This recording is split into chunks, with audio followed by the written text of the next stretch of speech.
कोल्हापूर जिल्ह्यातलं एक मोठं व्यक्तिमत्व आणि काँग्रेसचे एक मोठे नेते आदरणीय बंटी पाटील अर्थात सतेज पाटील यांचे सख्खे पुतणे अर्थात माजी आमदार ऋतुराज पाटील यांचे सख्खे बंधू पृथ्वीराज पाटील यांच्यावरती ऐरोली मुंबई येथे राहणाऱ्या एका 29 वर्षीय तरुणीनं गंभीर गुन्हे दाखल केलेले आहेत। अर्थात या पृथ्वीराज पाटील यांनी त्याच्यावरती बलात्कार केलं असल्याची तक्रार त्यांनी ठाणे येथे जाऊन कापूर बावडी पोलीस स्थानकामध्ये तक्रार दाखल केलेली आहे।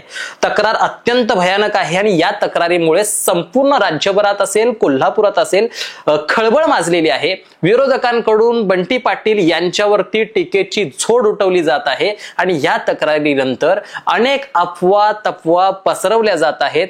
तरुणी खरी खोटी अशा अनेक गोष्टींना वावटळ उठलेला आहे आणि याच सगळ्या वावटळावरती आज आपण बोलणार आहोत। नमस्कार, मी अक्षय आणि तुम्हा सगळ्यांचं स्वागत करतोय आपल्या हक्काच्या शब्दवेडे चॅनलवरती। मित्रांनो, तुम्हाला जसं मी प्रकरण सांगितलं तसं ही युवती आहे मुंबईच्या ऐरोली परिसरात राहणारी। एमबीएचं शिक्षण ही तरुणी घेतेय आणि एमबीएचं शिक्षण घेत असताना 4 वर्षापासून हे पृथ्वीराज पाटील आणि तिचे व्यक्तिगत संबंध होते असं तिच्या त्या तक्रारीमध्ये तिनं सांगितलेलं आहे। वेळोवेळी ते एकमेकांना भेटायचे, इतकंच काय तर मुंबई असेल ठाणे असेल अशा वेगवेगळ्या ठिकाणी ते एकमेकांसोबत वेळ सुद्धा घालवलेले आहेत आणि अनेक वेळेला पृथ्वीराज पाटलांनी त्यांच्या वेगवेगळ्या फार्मासवरती नेऊन तिच्यासोबत लैंगिक संबंध ठेवलेले आहेत आणि त्याच्यामधून त्या तरुणीला गर्भधारणा सुद्धा झालेली होती। आणि मग या सगळ्या गोष्टींमध्ये त्यांच्या ज्या वेळेला चर्चा व्हायची, लग्नाच्या संदर्भानं गोष्टी व्हायच्या, त्यावेळेला पृथ्वीराज पाटील यांनी सातत्याने विरोध केला, त्याच्यातून त्यांचे वाद झाले आणि मग त्यांनी कोल्हापूर येथे जाऊन गर्भधारणा झाल्यानंतर तिचा कोल्हापूर डायग्नोस्टिक सेंटर इथं गर्भपात सुद्धा घडवून आणलेला आहे असे गंभीर आरोप या तरुणीनं या तक्रारीमध्ये केलेले आहेत। या तक्रारीची प्रत सोशल मीडियावरती वेगवेगळ्या माध्यमां समूहांच्या हाताला लागल्यामुळे व्हायरल होताना सध्या दिसतीये। इतकंच काय तर ह्या तरुणीनं ही तक्रार केल्यानंतर अद्यापही पृथ्वीराज पाटलांना कुठल्याही पद्धतीने अटक केली या संदर्भातली बातमी सुद्धा अजून समोर आलेली नाहीये। मात्र तक्रार अत्यंत गंभीर आहे, त्यामुळे संपूर्ण राजकीय वातावरण खळबळून निघलेलं आपल्या सगळ्यांना दिसतंय। म्हणजे बीडचं प्रकरण संपते ना संपते, धनंजय मुंडेंचा वाद मिटतोय तोपर्यंत आपल्याला सगळ्यांना माहिती असेल पुणे स्वारगेट प्रकरणाला वावटळ उठलेलं होतं। पुणे स्वारगेट प्रकरणामध्ये झालेली घटना मिटते ना मिटते तोपर्यंत इकडं जयकुमार गोरेंच्या संदर्भातल्या अनेक घटनांना वावटळ उठलेलं होतं आणि ह्या सगळ्यातून बाहेर पडते ना पडते तोपर्यंत पुन्हा एकदा बंटी पाटलांचे सख्खे पुतणे अशा एका प्रकरणामध्ये गोवले जात आहेत।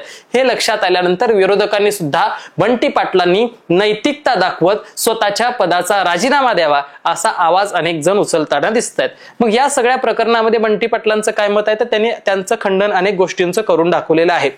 बंटी पाटलांचे अनेक कार्यकर्ते आहेत की जे प्रसार माध्यम असतील सोशल मीडियावरती असतील व्यक्त होताना दिसत आहेत। अनेक कार्यकर्त्यांचं असं मत येतंय की त्या मुलीनं याच्या आधी सुद्धा 6, 7, 8 लोकांवरती अशा पद्धतीचे लैंगिक छळाचे गुन्हे दाखल केलेले आहेत आणि त्यामुळे कुठल्याही पद्धतीने हे सगळं राजकीय षडयंत्रातून घडवलं जातंय असं या सगळ्या कार्यकर्त्यांचं मत आहे। मात्र ज्या युवतीनं जे पोलीस ठाण्यामध्ये तक्रार दाखल केलेली आहे त्या तक्रारीच्या अंतर्गत पृथ्वीराज पाटील यांच्यावरती आयपीसीची धारा 376(1) आणि आयपीसी 376(2) अंतर्गत गुन्हा सुद्धा दाखल करून घेतलेला आहे। हे इतकं आपल्याला दिसतंय। मात्र त्या युवतीनं जी तक्रार दाखल केली त्याच्यात काही गोष्टी या संशयास्पद सुद्धा दिसत आहेत। मग नेमका संशयास्पद काय आहे तर तिनं जो गुन्हा दाखल केलेला घटना जी सांगितलेली आहे, कार्यकाळ जो सांगितलेला आहे, ज्या घटना घडली ह्या सगळ्या घटनेचा, तर तो असा आहे की 1 फेब्रुवारी 2024 ते 24 जून 2024 या काळामध्ये यांचे संबंध झाले वगैरे वगैरे अशा पद्धतीने ह्या तरुणीने सगळं सांगितलेलं आहे। परंतु त्या तरुणीनं जो सोनोग्राफी रिपोर्ट दिलेला आहे तो रिपोर्ट आहे 15 डिसेंबर 2023 चा। म्हणजे ही सगळी घटना घडण्याच्या आधी त्यांचे व्यक्तिगत शारीरिक संबंध होण्याच्या आधी 3 महिन्या आधीचा सोनोग्राफीचा रिपोर्ट आहे जिथं अबॉर्शन वगैरे सगळ्या गोष्टी दिसतात।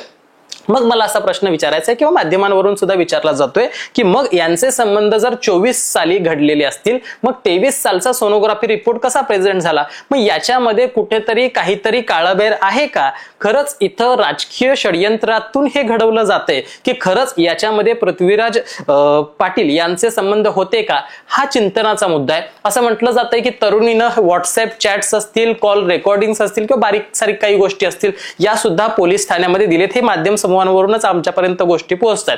त्यामुळं आता इथून पुढच्या काळामध्ये पोलीस नेमकं काय स्टेप घेत आहेत? राजकीय दडपणामुळे पृथ्वीराज पाटील यांच्या संदर्भात कारवाई थोडीशी शिथिलता केली जाते का? किंवा मग जर न्यायाच्या बाजूने खरंच युवतीला न्याय द्यायचा आहे म्हणून विरोधकांकडून हा मुद्दा उचलला जातोय का? खरंच युवतीवरती अत्याचार झाला असेल, चुकीची घटना घडली असेल तर विरोधक हा मुद्दा धरून ठेवतायत का? आणि नैतिकता म्हणून बंटी पाटलांवरती येणाऱ्या काळामध्ये धनंजय मुंडेंनी जशी मंत्रीपद सोडलं तसं आमदारकीचं पद सोडावं याच्यासाठी प्रेशर केलं जातंय का? हे सगळं येणाऱ्या काळामध्ये आपल्याला सगळ्यांना दिसणारच आहे. मात्र एक प्रेक्षक म्हणून, एक श्रोता म्हणून तुम्हाला काय वाटतं? बंटी पाटलांच्या संदर्भात घेतलेले हे सगळे जे आक्षेप आहेत हे योग्य आहेत का? ही घडलेली घटना खरी असू शकते का? किंवा याचा सगळा राजकारणासाठीच वापर केला जातोय आणि एखाद्या व्यक्तीची प्रतिमा डॅमेज करण्यासाठी हे सगळं केलं जातंय का? या सगळ्यामध्ये तुमची मतं काय आहेत ही कमेंटमध्ये कळवायला विसरू नका. व्हिडिओ महत्त्वाचा वाटला तर इतरांपर्यंत पोहोचवायला सुद्धा अजिबात विसरू नका. चॅनल सबस्क्राईब करायला आणि शेअर करायला अजिबात विसरू नका. थँक्यू.